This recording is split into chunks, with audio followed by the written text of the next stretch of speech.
Before, after. Wala ngang ipis at daga, pero Diyos ko, tignan nyo naman, iba talaga kapag anay ang pumeste sa loob ng bahay mo. Nakakadismaya kasi halos masira na talaga yung cabinet ko dito sa kitchen. Pasintabi sa kumakain, pero hindi talaga advisable na kahoy ang ipagawa mong cabinet dito sa loob ng kitchen. Kaya kung may budget ka naman, yung aluminum na lang yung ipagawa mong cabinet. So far, sa more than 2 years na nakatira kami dito, ngayon lang talaga naglabasan yung mga anay, kaya kahit papano, nagamit naman namin siya. At dahil hindi pa naman siya nalulundo at nagagamit pa naman, gagawan ko na lang ng paraan sa ngayon. At bumili nga ako ng termite killer dito sa app na to. Nilinisan ko muna ng maigi yung loob ng cabinet. Yan na yung pinakamalinis, hindi lang halata.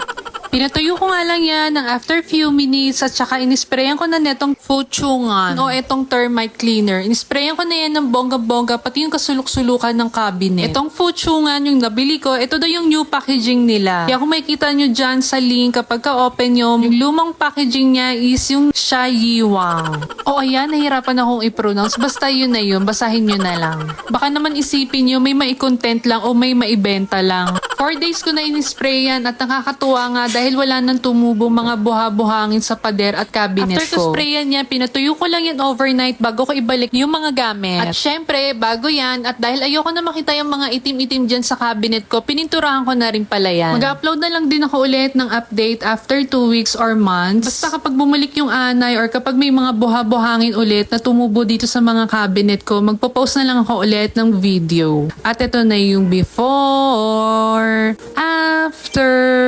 O siya, kung may anay ka rin sa bahay, mag-spray ka na rin ng ganito. Bye-bye!